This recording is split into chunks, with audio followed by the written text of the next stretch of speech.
Accuracy, balance, credibility, यो ABC news. म कविराज BC. कार्यक्रम हो अपरेसन बिग न्यूज। सत्य समाचार खोज्ने, तथ्य प्रस्तुत गर्ने र प्रस्तुतिलाई सन्तुलित बनाउने हाम्रो प्रतिज्ञा हो। यही प्रतिज्ञा पूरा गर्ने खर प्रयास हो अपरेसन बिग न्यूज। जनसरोकारका हरेक विषयलाई हामी बिग न्यूज बनाउँछौँ र हरेक बिग न्यूजको अन्तर्कथा खोज्दै दर्शकका अगाडि अपरेसन गर्छौँ। फरक समाचार र गहिरो समाचार दिने हाम्रो प्रयास निरन्तर जारी रहनेछ।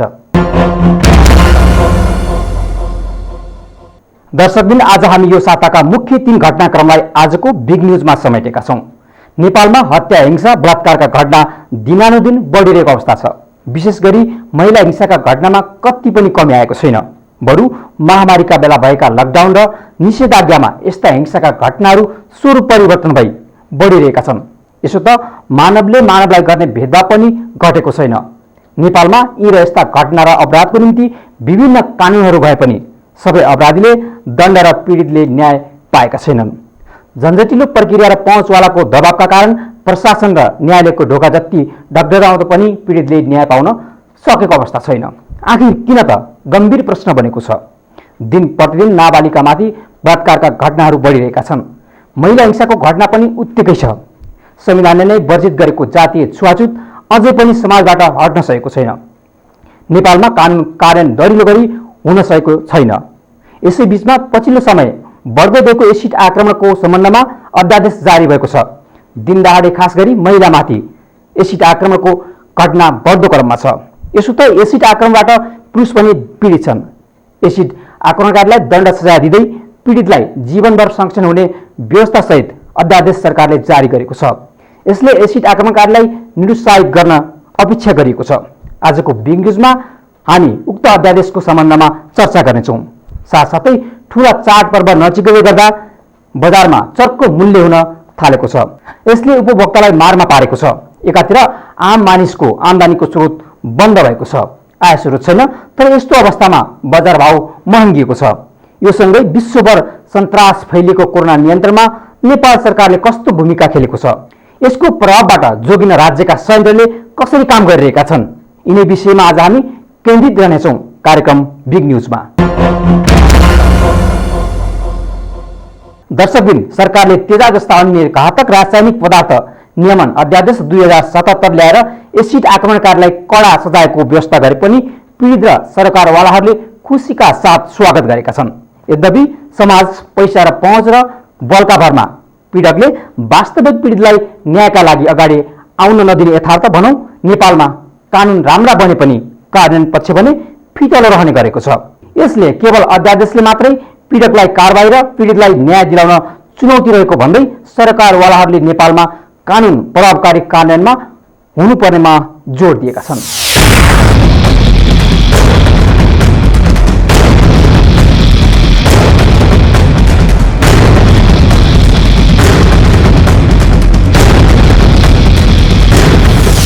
राष्ट्रपति विद्यादेवी भण्डारीले सोमबार 3 अध्यादेश जारी गर्नुभयो। तेजाब तथा अन्य घातक रासायनिक पदार्थ नियमन अध्यादेश 2077, फौजदारी कसुर तथा फौजदारी कार्यविधि सम्बन्धी केही ऐन संशोधन गर्ने अध्यादेश 2077 र नेपाल प्रहरी र प्रदेश प्रहरी कार्य सञ्चालन, सुपरिवेक्षण र समन्वय पहिलो संशोधन अध्यादेश 2077। यसमध्ये तेजाब तथा अन्य घातक रासायनिक पदार्थ नियमन अध्यादेशले चर्चा परिचर्चा पाएको छ। गत बिहिबार बसेको मन्त्री परिषदले फौजदारी कसुर तथा फौजदारी कार्यविधि सम्बन्धी केही ऐन संशोधन गर्न भनेको अध्यादेश पारित गरेको थियो।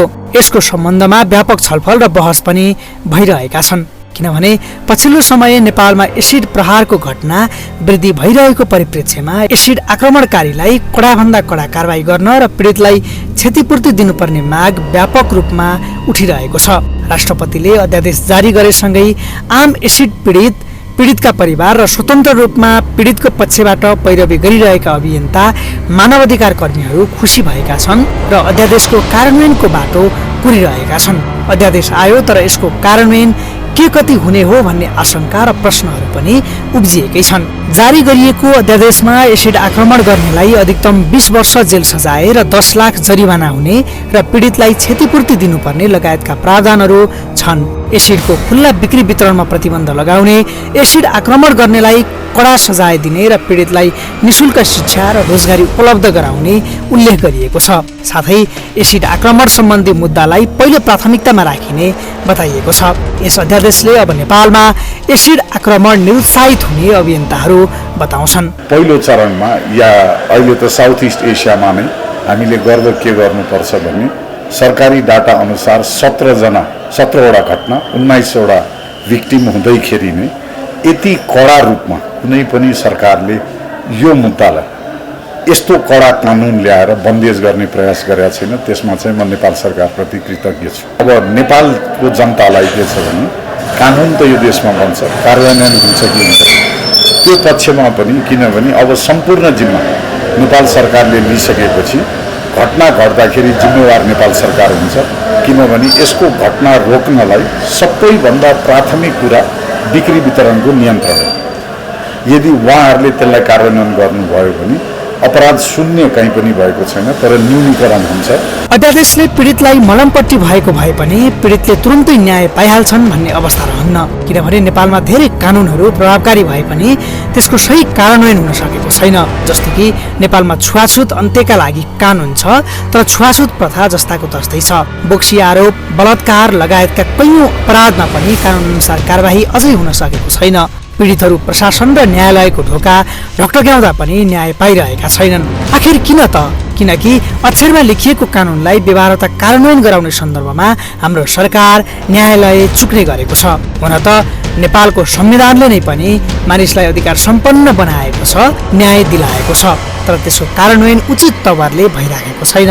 नेपालमा कानुनको अभावमा एसिड पीडितले न्याय नपाएको नभई कार्यान्वयन हुन नसक्दा न्याय नपाएको तर्कहरू पनि हुँदै आएका थिए र छन् पनि।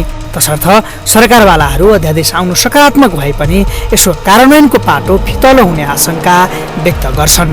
विधायिकाले बनाएको कानुनलाई चाहिँ कार्यपालिकाले नियमावली मार्फत चाहिँ मिच्दै जाने, नियमावली मार्फत कुण्ठित गर्दै जाने कामहरू जबसम्म निरन्तर हुन्छ तबसम्म चाहिँ तपाईँले भनौँ न पीडितले न्याय पाउन सक्ने अवस्था रहँदैन। त्यसकारण मेरो बुझाइमा चाहिँ अहिलेको आवश्यकता भनेका यी कुराहरूलाई हामीले कसरी लागू गर्ने, नियमावली कसरी लागू गर्ने, ऐनसँग बाजिएका नियमावलीका प्रावधानहरूलाई कसरी संशोधन गर्ने, त्यसको लागि चाहिँ कसरी हामीले सम्बन्धित मन्त्रालयहरू, सम्बन्धित अधिकारीहरूलाई झकझकाउने, उहाँहरूसँग पैरवी गर्ने भन्ने सवालहरू सायद हाम्रो लागि मुख्य होला। दण्डात्मक व्यवस्थाले मात्र अपराध नियन्त्रण हुन सकेको अवस्था छैन अनि दण्डात्मक व्यवस्थाले मात्र पीडितले न्याय पाउँछ भन्ने मान्यता पनि होइन।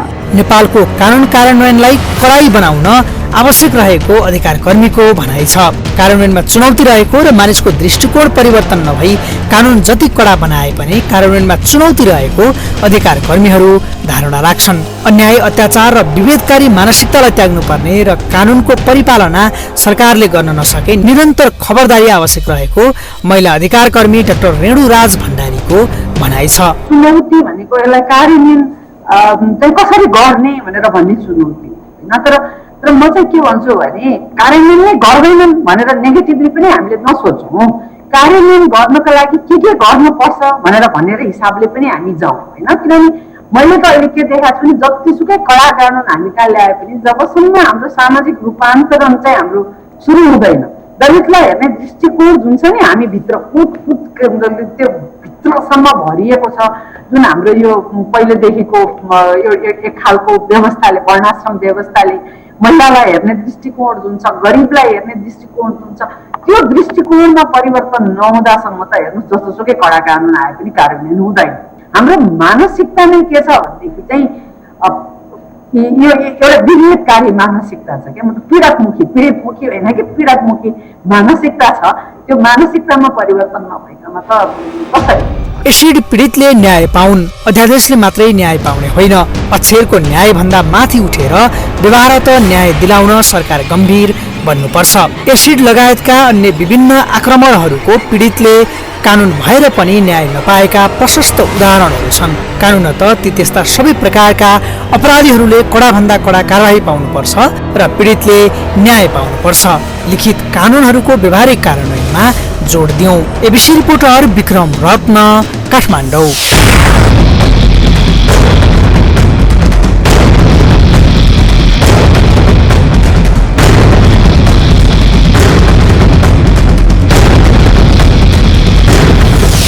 सरकारले एसिड पीडितलाई न्याय दिने गरी अपराधीलाई कडा कारबाही हुने गरी ल्याएको अध्यादेशले सकारात्मक सन्देश दिएको छ। तर नेपालमा अहिले भएका कानुन पनि अपुरा होइनन्। जुनसुकै अपराधको कानुन हेर्ने हो भने पनि अपुरा कानुन छैनन्, तर होइनन् पनि। तर समस्या कानुन कार्यान्वयनमा हो। यो कानुन पनि कतिको प्रभावकारी हुनेछ, व्यवहार त कार्यान्वयनमा आउनेछ, भविष्यले देखाउने नै छ। राजनैतिक शक्ति केन्द्र प्रहरी प्रशासनको दुरुपयोग गरेर कैयौँ अपराधीले छुट्ने गरेका छन् भने त्यसैले कानुन बनाएर मात्रै आम पीडितले न्याय पाउनेछन् र अपराधीले कारबाही भोग्नेछन् भन्ने पनि रहेन। यो कानुनको स्वागत गर्दै यसलाई व्यावहारिक कार्यान्वयनमा सफल बनाउन सरकारले दिलो ज्यान दिएर लाग्नुपर्ने देखिन्छ। ब्रेकपछि फेरि स्वागत छ। तपाईँ बिग न्युजमा हुनुहुन्छ। दर्शकबिन, ठूला चाडपर्व नजिकै जाँदा बजारमा कृत्रिम अभाव गराई मूल्य वृद्धि गर्ने सम्भावना बढेको छ। हुन त अहिले पनि बजारमा बिचौलियाहरूको चलखेलका कारण दैनिक उपभोग्य तरकारीदेखि खाद्यान्नको बजार भाव छोई नसक्नु रहेको उपभोक्ताहरूको गुनासो रहेको छ। यता सरकारी संयन्त्रले भने सदाझै कृत्रिम अभाव देखाइ गरिने कालोबजारी रोक्न हदसम्म प्रयास गरिरहेको भनाइ दोहोरिरहन्छ।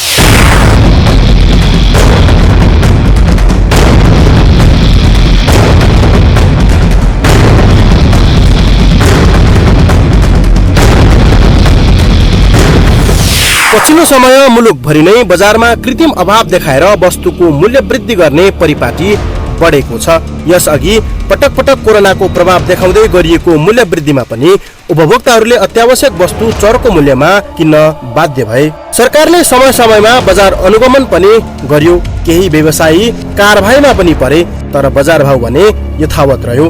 कोरोनाको कहरले सृजना गरेको लकडाउन र निषेधाज्ञाले लामो समयसम्म बजार सुनसान बन्यो। कृषकहरूले उत्पादन गरेको वस्तु बारीमै कुहियो भने अन्य सबै किसिमका थोक तथा खुद्रा पसल ठप्प प्राय बने। दाल चामल लगायत अत्यावश्यक वस्तु बिक्री हुने ठूला साना पसल खुले पनि अन्य सबै व्यापार व्यवसाय बन्द हुन पुग्यो। हाल दोस्रो चरणको लकडाउन अन्त्य भएसँगै बजारमा चहल पहल बढेको छ। मानिसहरूको सामान किन्न बजार जाने क्रम बढ्दो छ, तर बजार भाव भने मन परी छ। तरकारीदेखि अन्य अत्यावश्यक वस्तुको मूल्य आकाशिएको छ। यता वाणिज्य आपूर्ति तथा उपभोक्ता संरक्षण विभागले पनि बजार भाव केही मात्रामा बढेको स्वीकारेको छ। विभागले कृत्रिम अभाव देखाई बजार भाव बढाएका केही व्यवसायीहरूलाई कारबाही पनि भइरहेको र अनुगमन पनि भइरहेको बताएको छ। त्यस्तै विभागले बजारमा कृत्रिम अभाव देखाई मूल्य वृद्धि गर्नु आचार संहिता विपरीत कार्य रहेको हुँदा व्यवसायीहरूलाई त्यसो नगर्न आग्रह समेत गरेको छ।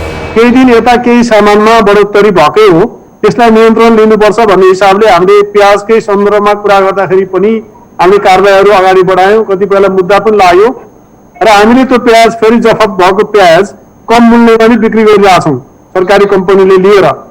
तर आपूर्ति प्रणाली कहिलेकाहीँ तलमाथि हुँदाखेरि मूल्य एकदमै स्थिर हुन्छ भन्ने पनि होइन। त्यसैले उपभोक्ता मार्न नपर्ने गरी बजार व्यवस्थापन गर्ने कुरा सरकारदेखि लिएर व्यवसाय आफै र उपभोक्ता आफै पनि आफ्नो आनी बानी आफ्नो खाने बानीमा सुधार गरेर पनि अगाडि बढ्नुपर्छ।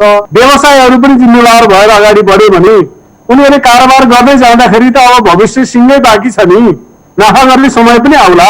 समय लामो हुँदै जाँदा उनीहरूको नाफा चाहिँ कलेक्सन हुँदै जाने हो। तर ओभरनाइट अथवा एक महिनामै छोटो अवधिमै नाफा गर्छु, केही बेला अब मैले कमाउने भनेर उहाँले सोचिदिनु भयो भने त्यो व्यावसायिक आचार संहिता भित्रको कुरा होइन। उपभोक्ताहरूले पनि बजारमा अस्वस्थ प्रतिस्पर्धा रहेको र मूल्य पनि उच्च रहेकोले शास्ति खेप्नु परेको बताउँदै आएका छन्। रातारात वस्तुको मूल्य बढ्ने गरेको उपभोक्ताहरूको गुनासो छ। राष्ट्र उपभोक्ता मञ्चले भने व्यापारीहरूले बजारमा उपभोक्ताहरूलाई दिन दहाडै लुटिरहेको दाबी गरेको छ। मञ्चका अध्यक्ष प्रेमलाल महर्जनले महामारी र महँगीले उपभोक्ताहरूलाई झन धेरै असर पारेको बताउनुभयो।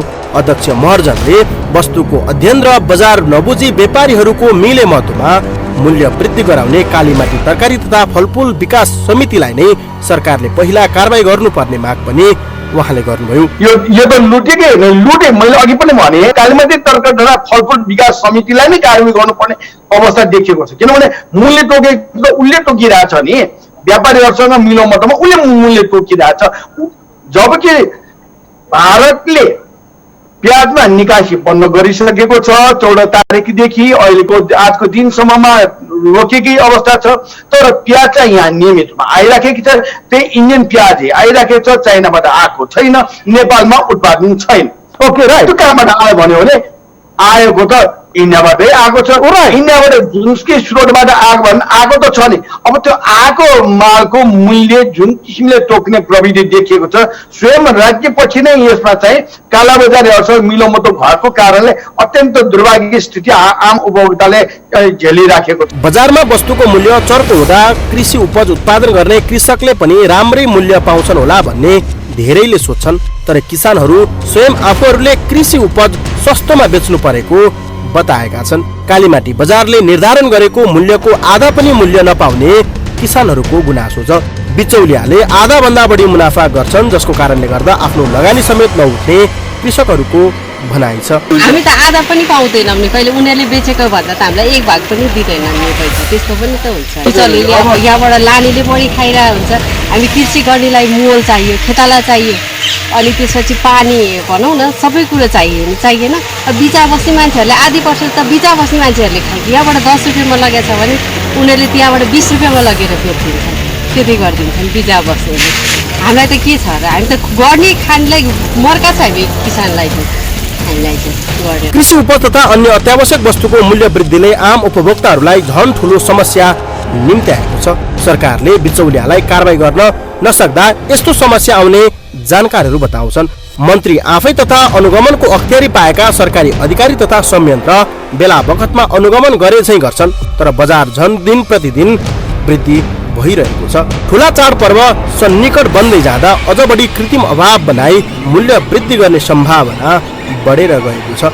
यसर्थ सरकारले बेलैमा कडाइका साथ बजार अनुगमन गरी कृत्रिम अभाव सृजना गरेलाई कडा भन्दा कडा कारबाही गर्न जरुरी छ। क्यामेरा पर्सन श्याम सुन्दर गौरका साथ एबीसी रिपोर्टर विकास आचार्य, काठमाडौँ।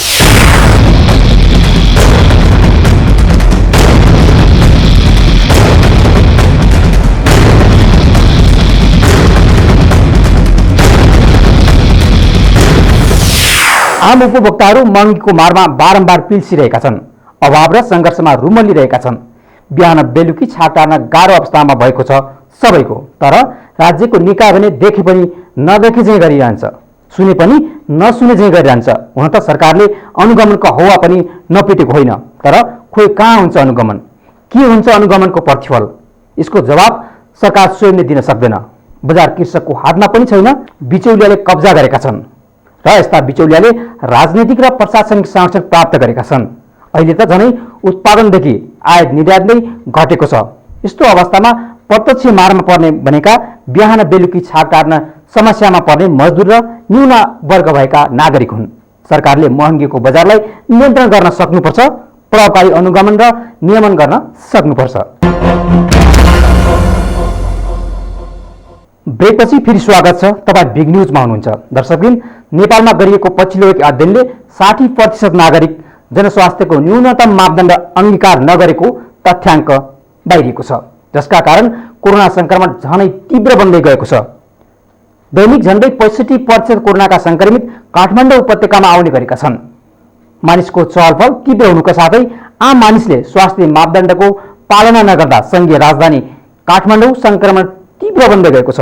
मुलुकमा अब सामान्य अवस्थामा फर्काउन प्रभावकारी खोप बजारमा नआउने बेलासम्म सबै आम मानिसले जनस्वास्थ्यको न्यूनतम मापदण्डको ख्याल गर्नुपर्ने देखिन्छ।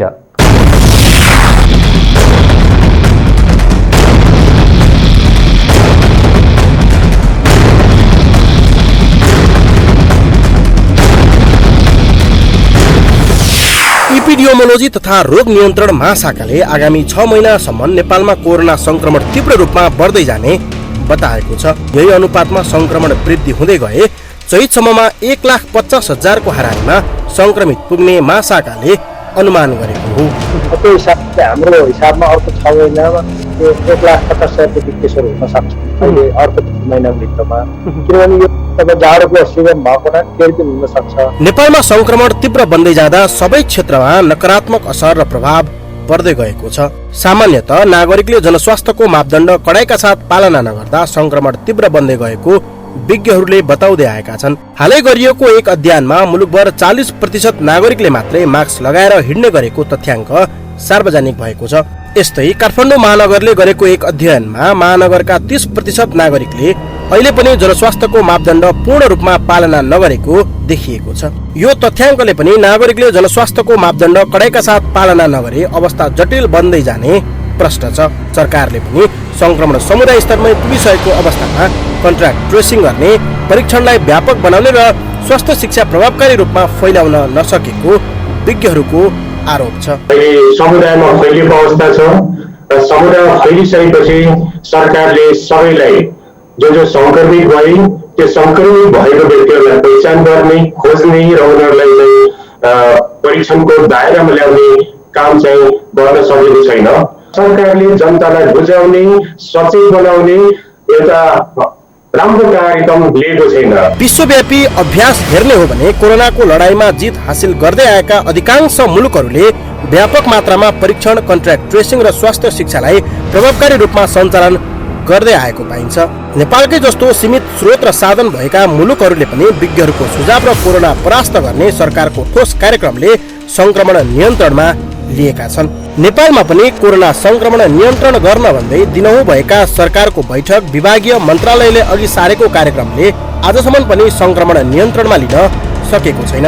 जनसन्त्रास यथावत छ। संक्रमण घट्दै जानु पर्नेमा अझ तीव्र बन्दै गएको छ। यता सरकारी अधिकारी भने संक्रमण नियन्त्रणमै रहेको तर नागरिकले जनस्वास्थ्यको मापदण्ड पालना गरी सजग र सतर्क रहनुपर्ने बताउँदै आएका छन्। इपिडियोमोलोजी तथा रोग नियन्त्रण महाशाखाका निर्देशक डाक्टर वासुदेव पाण्डेले सरकारले नागरिकमा स्वास्थ्य शिक्षा प्रभावकारी रूपमा दिन नसकेको स्वीकार्नु भएको छ। बजारमा बढेको भिड र मानिसको चहल पहलले स्वास्थ्य र सञ्चार क्षेत्रमा काम गर्ने बाहेकलाई संक्रमण त्रास नभएको जस्तो देखिएको उहाँले बताउनुभयो। तर कन्ट्र्याक्ट ट्रेसिङ र परीक्षणको हकमा भने सरकारले काम गरिरहेको बताउनुभयो। सरकारले कन्ट्र्याक्ट ट्रेसिङ र परीक्षणलाई अझ बढाउने र कोरोना विशेष अस्पतालको व्यवस्थापनमा जोड दिने पनि निर्देशक डाक्टर पाण्डेले बताउनुभयो। डाक्टर पाण्डेले भारतमा पीसीआर परीक्षण पश्चात संक्रमण देखिने दर 8% रहेको तर नेपालमा 13% को हाराहारीमा रहेको हुँदा अवस्था जटिल रहेको पनि बताउनुभयो। उहाँले पूर्ण रूपमा जनस्वास्थ्यको मापदण्ड अपनाउन सबैलाई आग्रह समेत गर्नुभयो। हामी स्वास्थ्यको जुन काममा बसेका छौँ, स्वास्थ्य कर्मी भयो, सञ्चारकर्मी तपाईहरुले, तपाईँ हामीलाई जति चिन्ता छ नि अरूलाई त्यो चिन्ता भएको मैले देख्दैको थिएँ। ट्रेसिङको चाहिँ हामीले 1075 टीम देशभरि बनाएका छौँ। त्यो टिमले भएन भने कन्ट्र्याक्ट फलोअप टिमहरू पनि बनाएका छौँ। अब हाम्रो कार्यक्रम भनेको अस्पतालको व्यवस्थापन प्रमुख कुरा हो भन्ने हाम्रो विश्वास छ। साउथ एसियामा चाहिँ हाम्रो जस्तो इन्फेक्सन रेट चाहिँ इन्डियामा 8% हो भने हाम्रोमा 13% भइसक्यो। त्यसो भएको हुनाले अझ धेरै हुन सक्ने सम्भावना छ। मास्क लगाइदिनु पर्यो, अनि अलिकति डिस्टेन्सिङ भनेको दूरी चाहिँ कायम गरिदिनु पर्यो, अनि सरसफाइ गर्दै हातहरू। यता स्वास्थ्य शिक्षाविद प्राध्यापक डाक्टर चित्र बहादुर बुढाथोकीले भने अझै पनि सरकारले प्रभावकारी स्वास्थ्य शिक्षा दिन नसक्ने हो भने झन बढी जनको क्षति हुने बताउनुभयो। प्राध्यापक डाक्टर बुढाथोकीका अनुसार स्थानीय तहलाई चलायमान बनाई विभिन्न माध्यमबाट नागरिकमा प्रभावकारी शिक्षा सिकाउन सकिने बताउनुभयो। विद्यालयका शिक्षक, सामाजिक व्यक्तित्व, स्वास्थ्य स्वयंसेविका लगायतलाई परिचालन गरी गाउँ गाउँसम्म स्वास्थ्य शिक्षा प्रवाह गरी नागरिकमा स्वास्थ्य चेत विकास गर्न सकिने उहाँले बताउनुभयो।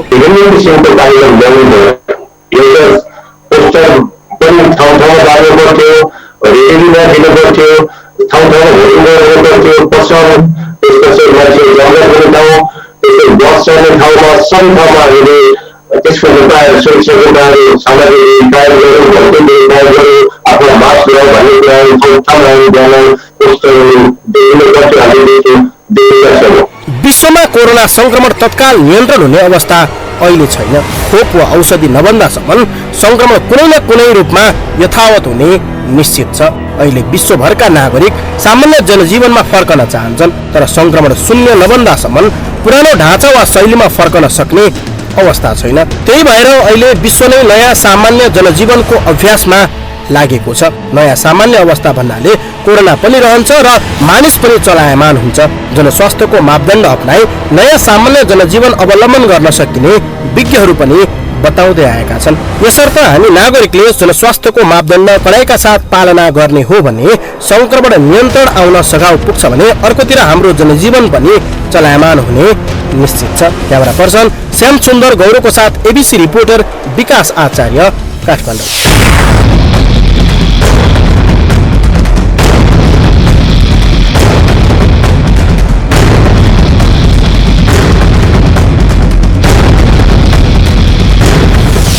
विश्वव्यापी रूपमा फैलिएको कोरोना भाइरसको संक्रमण नेपालमा पनि बढ्दो क्रममा छ। यो भाइरसले मानव स्वास्थ्यमा प्रभाव त पारेको छ, सँगसँगै गम्भीर आर्थिक सङ्कट पनि उब्जाएको छ। यसको संक्रमण रोक्न नेपाल सरकारले 2076 चैत 11 गतेदेखि देशव्यापी लकडाउन गर्यो। 2077 असार 1 गतेदेखि लकडाउनलाई केही खुकुलो बनाइयो। भदौ महिनासम्म धेरै ठाउँमा पुनः निषेधाज्ञा जारी भएकै असोज लागेसँगै केही क्षेत्र बाहेकका अन्य क्षेत्र स्वास्थ्य मापदण्ड आलम्बन गर्ने निर्देशन जारी गर्दै खोलिएका छन्। कोरोना नियन्त्रणमा कहिले आउँछ अझै भन्न सकिन्न, तर लकडाउनले गर्दा केही अत्यावश्यक क्षेत्र बाहेकका सबै क्षेत्र नराम्रोसँग प्रभावित हुन पुगेका छन्। कोरोनाले गर्दा एकैचोटि जनस्वास्थ्य र आर्थिक क्षेत्रमा परेको प्रभाव व्यवस्थापन गर्नुपर्न गम्भीर अवस्था सिर्जना भएको छ। भाइरस संक्रमणबाट मानिसले बिरामी हुनु र यसबाट मृत्यु हुनु एउटा पाटो छ भने आर्थिक गतिविधिहरू ठप्प हुँदा दैनिक जेलादारी गरेर जीवन निर्वाह गर्ने वर्गलाई नै बाँच्न गाह्रो हुने स्थिति आइपुगेको छ। अहिलेको कोरोना कहरले तत्कालै नहट्ने हुँदा स्वास्थ्य सुरक्षा अपनाउँदै आर्थिक गतिविधिलाई चलायमान बनाउनुपर्छ, अन्यथा रोगले भन्दा भोकले मर्ने अवस्था आउन सक्ने चिन्तालाई नकार्न सकिँदैन। यसैले मध्यनजर गरेर केही ढिलो भए पनि नेपाल सरकारले लकडाउन नियन्त्रणमा केही खुकुलो बनाएको छ। बन्द रहेका अन्य क्षेत्र पनि स्वास्थ्य मापदण्ड बनाएर खोल्दै जानुपर्ने उपयुक्त देखिएका छन्। तर जुनसुकै अवस्थामा पनि स्वास्थ्य सुरक्षाका मापदण्ड भने कडाइका साथ पालना गर्नुपर्ने हुन्छ। यस अवस्थामा आम जनतालाई सचेत पार्न सरकारको भूमिका अझ बढी जरुरी देखिन्छ। धेरै देशमा सरकारले विभिन्न किसिमका राहत घोषणा गरेर कार्यान्वयनमा ल्याएका छन्। धेरै नेपालले यस्तै किसिमको अपेक्षा गरेका छन्। यसतर्फ सरकारले ध्यान दिन आवश्यक छ। अपरेसन आज सकिन्छ, भोलि अर्को बिग न्युजको अपरेसन गर्नेछौँ। गाउँ सहर दुनियाँ बिउजाउने हाम्रो अभियान जारी छ। तपाईँ एबीसी टेलिभिजन हेर्दै गर्नुहोला। नमस्कार।